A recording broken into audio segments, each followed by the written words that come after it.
during that time? Is that time between now and May 7th, or is there another during that time? That would be between now and May 7th. Okay. And the second question, in your 4 options,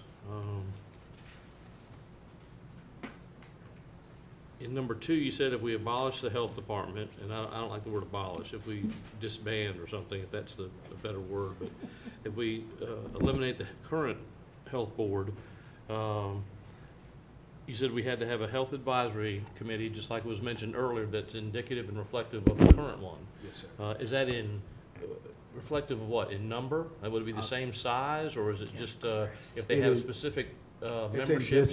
discipline this? and size, Okay, yes, sir. okay. And that applies to number 2, but if we consolidated both or any others in option 4, Yes, sir. would that also then be reflective of what the current, let's say we do health board and DSS. Right. The health board then would be reflective still again in a Yes, sir. merged situation? Yes, sir. Okay. That consolidated board would, by statute, would be a minimum of 15 members and a maximum of 25 members. One of the key elements that's inclusive in that consolidated board is something that we don't necessarily have in our current board structures, either DSS or public health, and it is a requirement for 4 consumers of human services to serve on that consolidated board. And who picks those? Is the board, do we appoint the board and the board Those- pick their, All 15 to 25 members would be appointed by the Board of Commissioners. okay. Thank you very much. I'm caught up. Any other comments, questions? Mr. Evans? Yes, thank you. Mr. Holder. Excuse me a minute. Yes, sir. Yes, sir. Get a microphone to it. My question is, we had 2 individuals that came before the public hearing. One was a concern about the information getting out, and the other was concern regarding employees, correct? Yes, sir. Okay.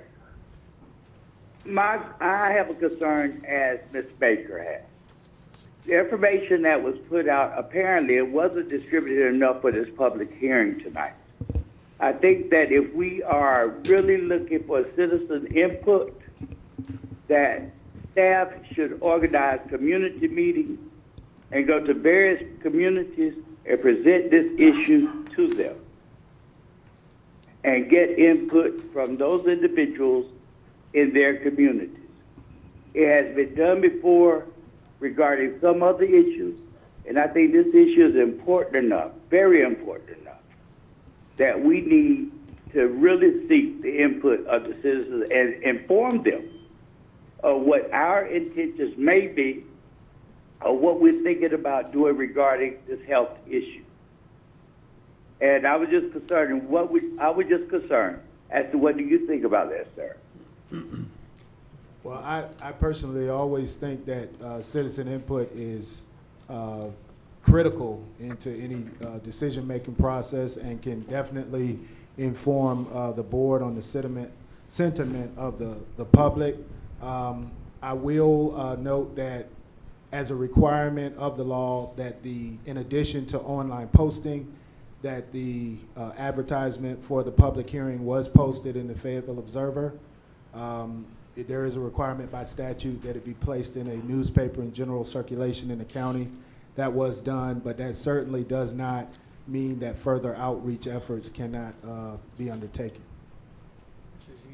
Okay, well, as much as I respect the Fayetteville Observer, everyone does not read the Fayetteville Observer. And everyone does not have a computer, as was stated earlier. But what we do have radios that individuals listen to every day, as well as read the newspaper. There are individuals that do read the newspaper. But I think that we should be a little more concerned with the number of individuals that we have showed up tonight for that hearing. Only 2 individuals, and you're talking about their well-being as far as their health is concerned and how it will be handled through the board of commissioners or whatever decision that we decide, the 4 votes decide. it's going to affect them in some kind of way. And so I think that maybe just before we move steam ahead with this, we need to consider that. So noted. Yes, sir. Yes, okay. Hello, did anybody hear me?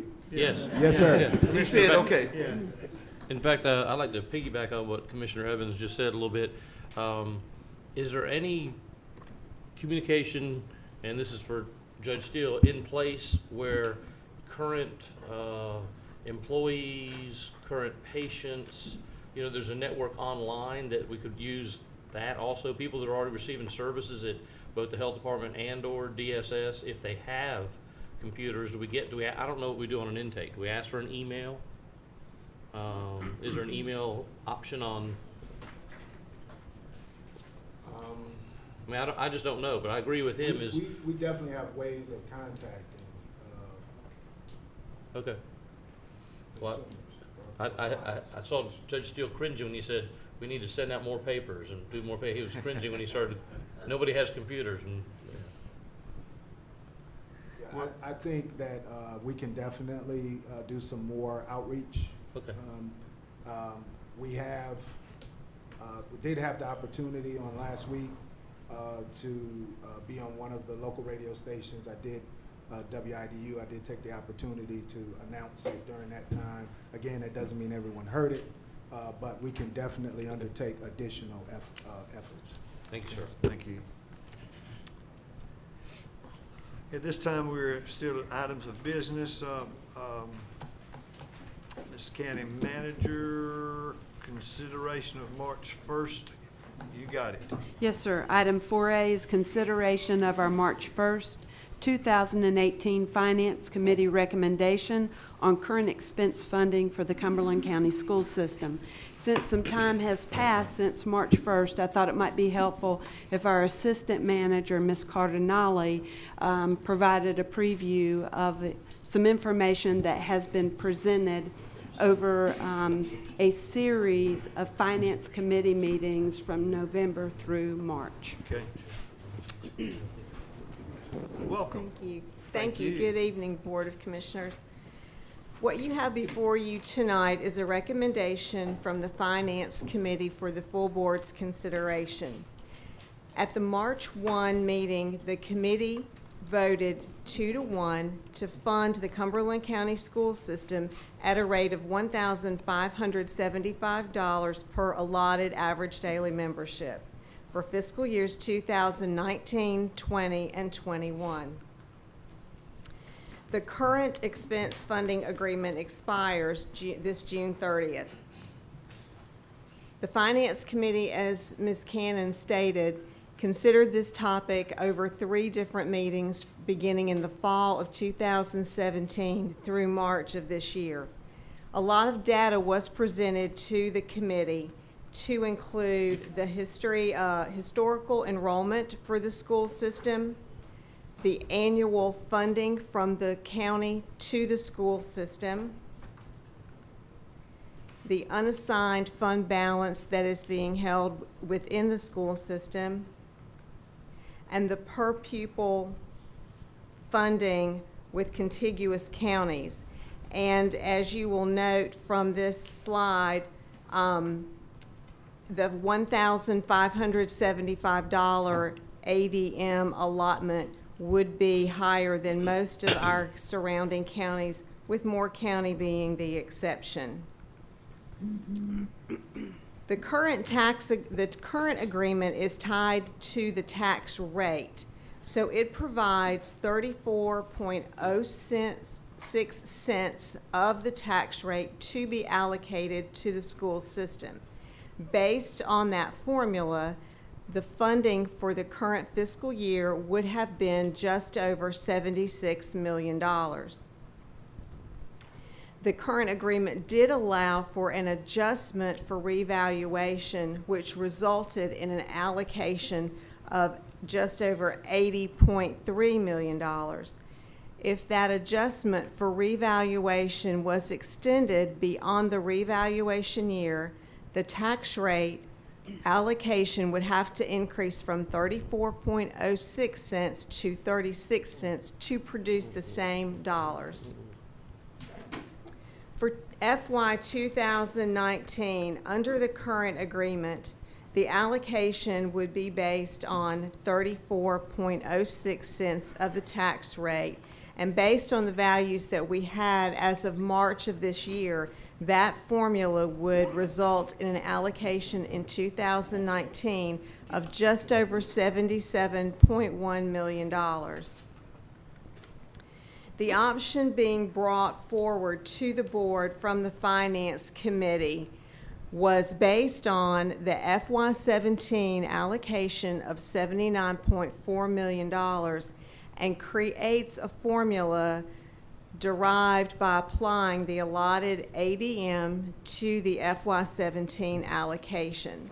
So the FY17 allocation of $79,463,109 divided by the allotted ADM for that same fiscal year of $50,459 resulted in an annual funding per ADM of $1,575. The committee expressed the belief that using the average daily membership as a basis for funding provided a funding method that is measurable, predictable, and sustainable. The motion that you have before you tonight, Commissioners, is to consider the Finance Committee recommendation to fund the Board of Education at $79,463,109 for fiscal year 2019 and to utilize the allotted ADM as the basis for the current expense allocation for FY 2020 as well as 2021. Mr. Keefe. Thank you, Mr. Chair. And as the chairman of the Finance Committee, I had specifically asked that historically this may have been put on a consent item, but I knew that there would be some discussion on this, and I asked for it to be a proper agenda item. But again, as chairman, it was voted on by the Finance Committee. So at this time, I would like to make a motion to open up discussion that we consider the Finance Committee and staff recommendation to fund the Board of Education at $79,463,109 for fiscal year 2019 and to utilize the allotted ADM as the basis of the current expense allocation for fiscal year 2020 and 2021. Okay. Is that a motion? That is the form of a motion that was Second. passed by the Finance Committee. Okay. You've heard- For now discussion. Okay. Any discussion? Commissioner Booth? Well, I don't have my mind set on anything that's chiseled in stone, but with this, with some sort of floor, I don't like that phrase, hold harmless, but obviously, once you have students in place, buses rolling, teachers in classes, cafeteria lines rolling and everything else, you can't just all of a sudden say, oh, we had a bad month, and then it goes wrong for them. But by the same token, depending on the tax rate, that doesn't even give them any set thing other than after the taxes are in, they take the formula and divide it. So that's not something you can really count on each time. I've seen different numbers that the student population is right at about 50,000. I saw 49.7, and I don't know, do you know what it is today? Or when the count day is? It's around 51 and a half. Remember, as you're looking at what the proposal is, you have to include charter schools, school students, who you must, we get the money that we have from the charter schools. And then we have about 900 pre-K students who don't show up in our official attendance data. Okay, well, even with that number, it still comes up in my calculations of 81,112, and that's again using some sort of figure per student. So I don't have any problem getting to the figure you need to run the schools and then dividing it by whatever the student count is to make sure that every child is getting what he or she deserves and needs. And then as the students grow or the numbers change, it'll be calculated in there, and then have some sort of, if you had 1,000 students leave this year, that's not fair to all of a sudden having full-time teachers sitting around having 2 less in their class, but countywide, it's 1,000 students, and suddenly we take 1,000 times 1,500 away from it. That wouldn't be fair either. So the formula, I wasn't at the finance committee meeting for it, but the formula on ADM, I think, has some great merits as far as easily calculable, as long as we get whatever your federal numbers are, your state numbers, whatever your ADM. It's kind of like defining homeless, what the ADM is. You know, like you said, they're counted, but they're actually in charter schools, or they're counted, but they're not officially there. So, but you still have the lights on at all the schools, whether there's 22 in the class or 28 in the class. So the bills are the same, the teachers are the same.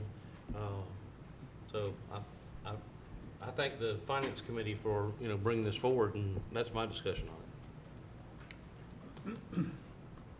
Did Mr. Evans have time to weigh in? He's listening. I asked him if he could hear, and he could kind of hear, all so he's actually on the line. Commissioner Council. I am very concerned about the school system, as I am about the court system, as I am about the, can't say the judicial system. What do we call it other than jail? Detention center. The almost 1,000 students that we have in DSS custody, then we keep getting more.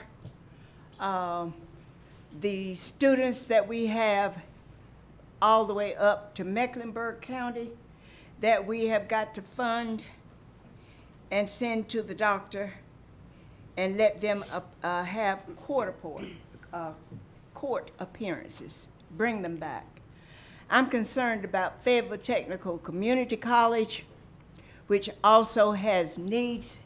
They were here tonight. We heard a presentation from them that also tells us that we aren't doing what we're supposed to be doing for the school system, for the community college system. I'm concerned about the court system. We got folk working at night, over hours. It's crowded. It is not safe. I'm concerned about the library system, where we cut employees. We sent people home last year. We sent them home. They have no jobs, so that we could divvy up these tax funds. I'm concerned about the Gen X. I'm concerned about the fact that we have no clean water for our entire county.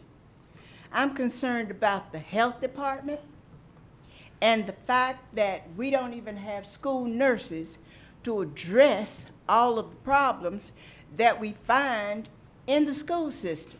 I mean, I'm sorry, not beating up on y'all, okay? But we need school nurses. I'm concerned about the 911 center and keeping our citizens safe when they're down there basically in a dungeon right now. And I'm concerned because we have got to spend money to bring them up, to keep the equipment current so that we can do the best that we can. I'm concerned that we don't have generations of students coming in to provide us with more problems that we have, and we don't have the funds to take care of any one thing. I'm concerned about law enforcement and the fact that we can't keep all of our students safe. I know, Tim, what you're trying to do. You're being creative, and congratulations on what you did doing 2 jobs. Where is Tim Kinlaw? I'm here. Okay. But I think we as a board have got to communicate a little bit better.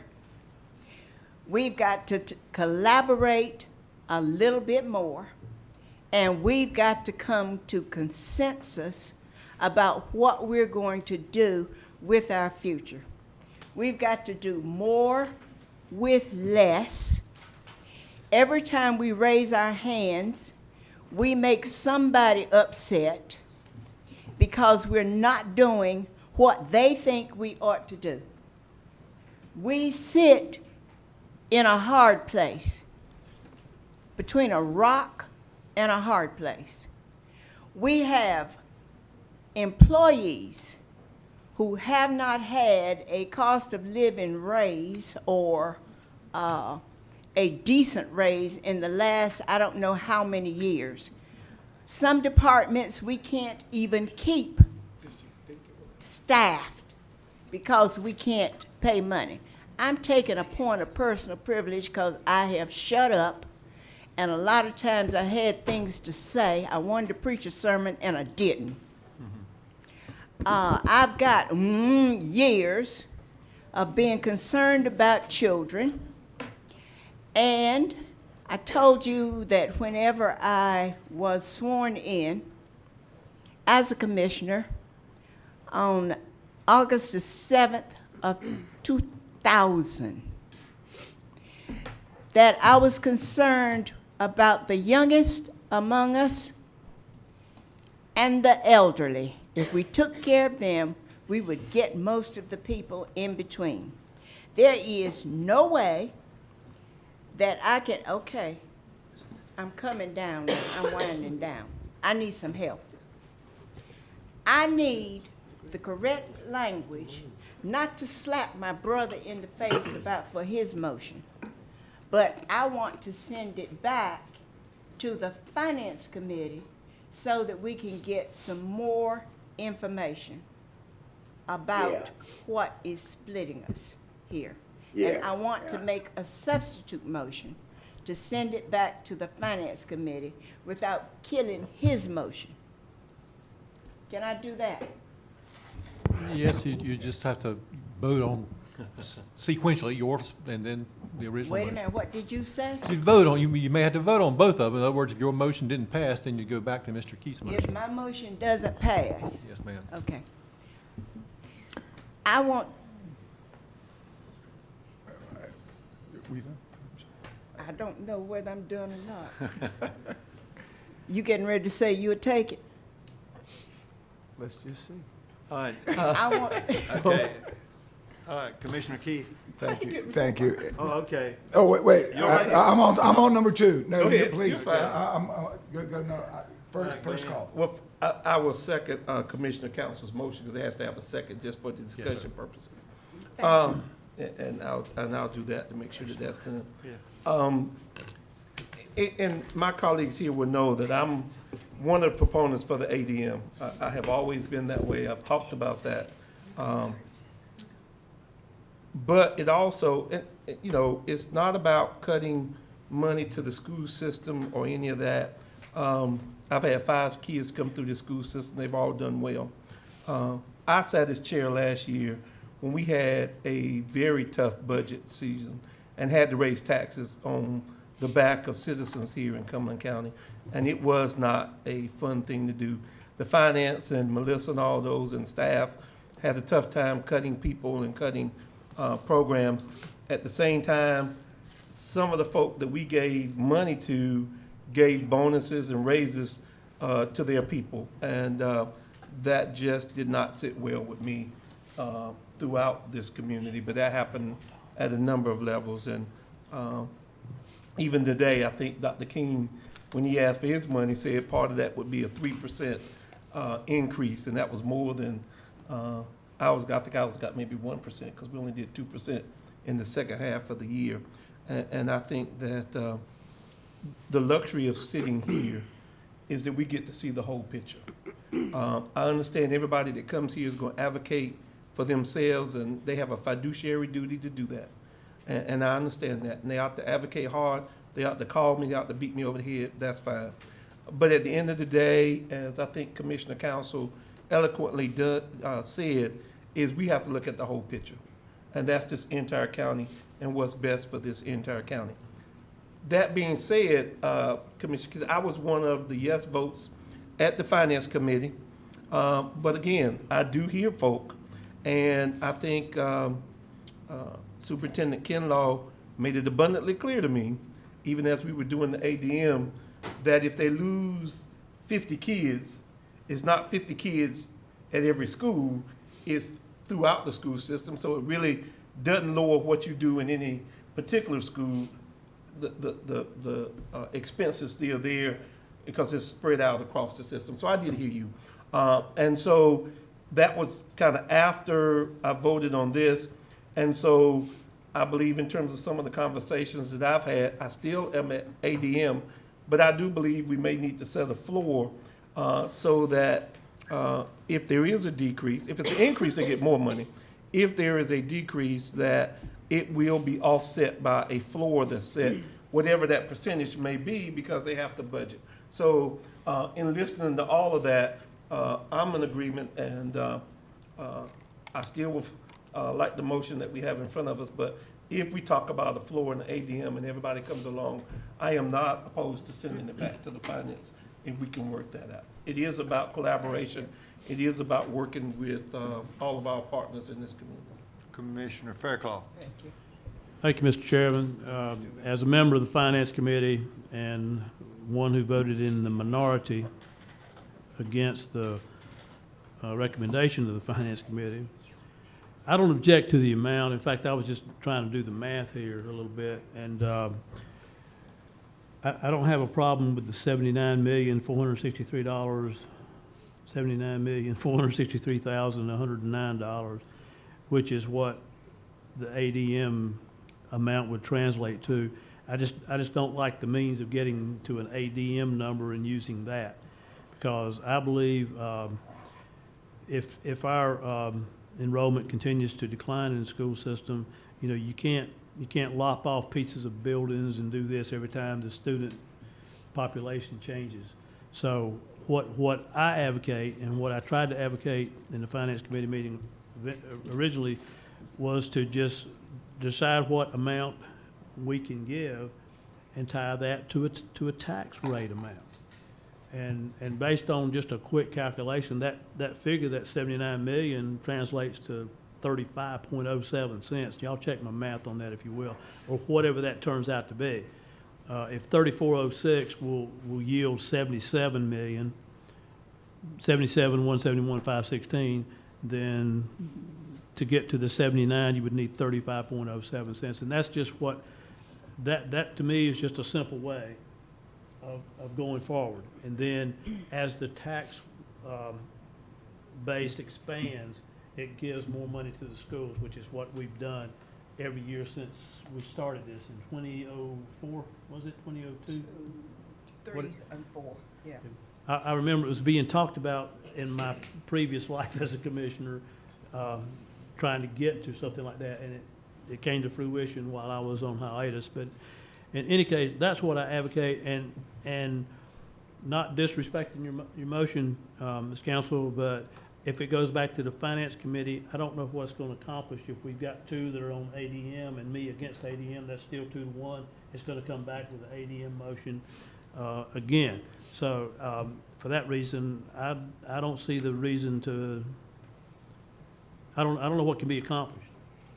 You know, I'll listen, but I don't know if unless the other members of the Finance Committee will talk about giving the same amount of dollars, but as a percentage of the tax rate, not as an ADM number, then, you know, I'll be in agreement. All right, Commissioner Keith, you're up. Thank you. Mr. Chairman, as the chairman of the Finance Committee, I have an obligation to bring up the properly voted item on the Finance Committee to the full board, and that's what I did. Commissioner Council brought up a number of good points. Her and I have been on this board for a long time. I'm very familiar with, can I borrow your list? I'm very familiar with almost every in here, and we've tried to work through these, everything from the the court system, the libraries, clean water. You and I went through 8 years ago a very arduous process. For the last couple of years, the health department, the things we've had to do in social services, the 911 center, the detention center,